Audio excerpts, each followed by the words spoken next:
मारकर भाग रहे अपराधियों और पुलिस के बीच मुठभेड़ हो गई। इस एनकाउंटर में 2 अपराधियों को गोली लगी है। पुलिस ने अपराधियों के पास से 2 पिस्टल और 6 कारतूस भी बरामद किया है, जबकि अपराधियों की गोली लगने से प्रॉपर्टी डीलर जख्मी हो गया। इसके बाद सभी जख्मी को इलाज के लिए आरा सदर अस्पताल लाया गया। जख्मी प्रॉपर्टी डीलर पप्पू सिंह ने बताया कि वो अपने एक साथी के साथ बक्सर जिले के बगेन गोला अपने गांव से तिलक समारोह में जा रहे थे। इसी बीच कौरा गांव के समीप पीछे से आ रहे अपाची बाइक से ओवरटेक कर कार के पास आ गया। 2 अपराधियों ने ताबड़तोड़ 6 राउंड फायरिंग करते हुए गोली मार दी। वहीं पुलिस अधीक्षक राज ने बताया कि कार सवार प्रॉपर्टी डीलर को बाइक सवार अपराधियों ने गोली मारकर भाग रहे थे। तभी गश्ती पुलिस को सूचना मिली कि 2 अपराधी गोली मारकर भाग रहे थे। पुलिस मौके पर पहुंची तो अपराधियों ने पुलिस को देखते ही ताबड़तोड़ फायरिंग शुरू कर दी। इसके बाद पुलिस के जवाबी कार्रवाई में दोनों अपराधियों के पैर में गोली लगी है।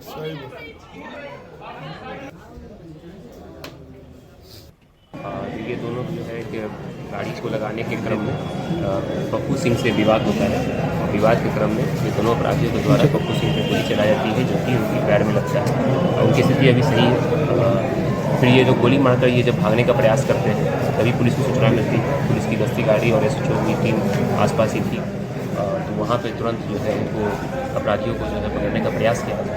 अपराधियों के द्वारा पुलिस पर जो है फायरिंग की जाती है। पुलिस अपने आत्मरक्षा की इन दोनों पे जो है फायरिंग करती है। हम दोनों हेलमेट पहने हुए थे, अपाची ब्लू कलर का था।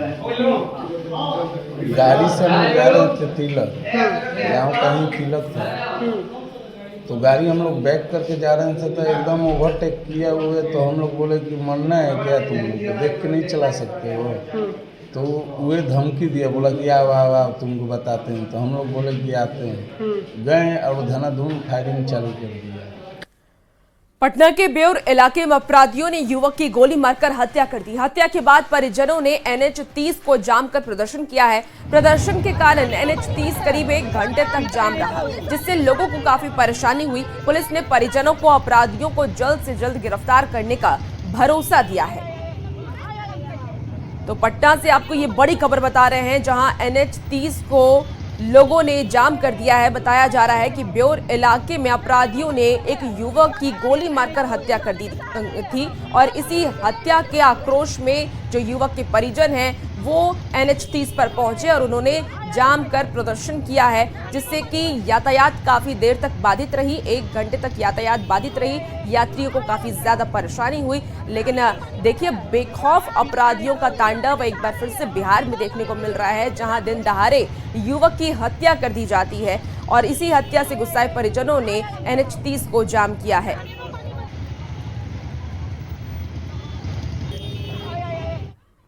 कटिहार के बाल सुधार गृह से एक चौंकाने वाली खबर सामने आई है। 17 फरवरी को बाल सुधार गृह से भागी 2 नाबालिग लड़कियों को पटना से बरामद किया गया। इन लड़कियों ने सुधार गृह पर गंभीर आरोप लगाए हैं, जिसने पूरे सिस्टम पर ही सवाल खड़ा कर दिया है।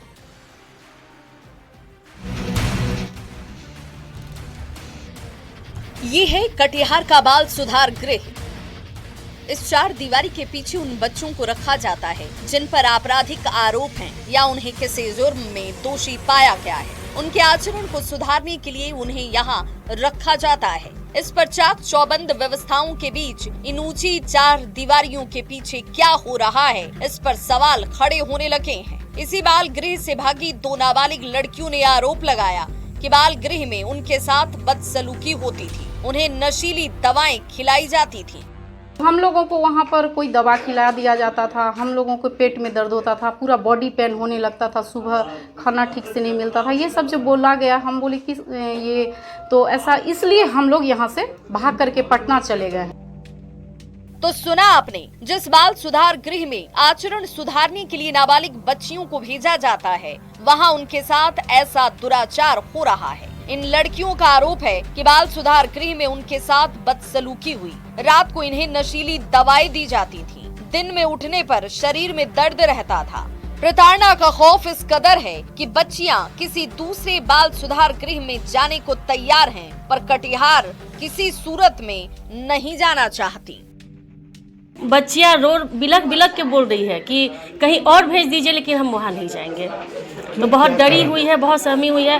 कारण क्या बताए? कारण तो वो जैसा बोल रही है कि उनके साथ बहुत बदसलूकी होता है, बहुत गलत काम करवाया जाता है। बता दें कि ये लड़कियां 17 फरवरी को कटिहार के बाल सुधार गृह से फरार हुई थीं। इन्हें पटना पुलिस ने 9 मार्च को बरामद किया। हालांकि 8 मार्च को फरार हुई बच्ची का अब तक कोई अता पता नहीं चला है। पुलिस उसकी तलाश कर रही है, पर सवाल ये कि बाल सुधार गृह में क्या बच्चियों का शोषण हो रहा था? अगर व्यवस्था ठीक है तो लगातार क्यों भाग रही हैं लड़कियां? क्या इसके पीछे कोई बड़ा रैकेट काम करता है? सवाल ये भी कि इन घटनाओं को लेकर जिला प्रशासन ने क्या कदम उठाए हैं? क्या एक और मुजफ्फरपुर जैसी घटना का इंतजार है? न्यूज़ 18 ये मांग करता है कि पूरे मामले की गंभीरता से जांच हो। अगर लड़कियों का आरोप सही है तो दोषियों को सख्त से सख्त सजा दी जाए। कटिहार से संवाददाता सुब्रत गुहा के साथ bureau report, news 18।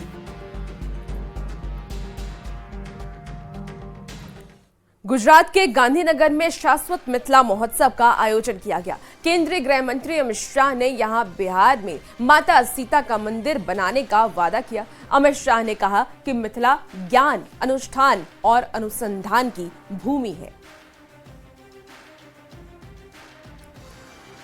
Bihar Lok Sabha election में गया था, तब कहा था कि अयोध्या में राम मंदिर बन चुका, अब बारी मां सीता के भव्य मंदिर बनाने की है।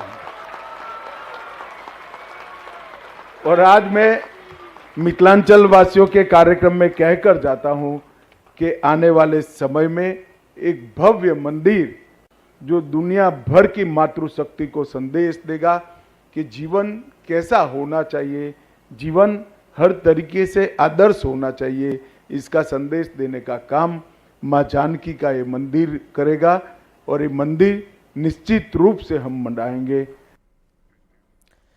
शाश्वत मिथिला महोत्सव में केंद्रीय गृह मंत्री अमित शाह बिहार चुनाव को लेकर भी बोले। अमित शाह ने कहा कि बिहार में चुनाव है, आप लोग भी आइएगा, मैं भी वही डेरा डालकर रहूंगा।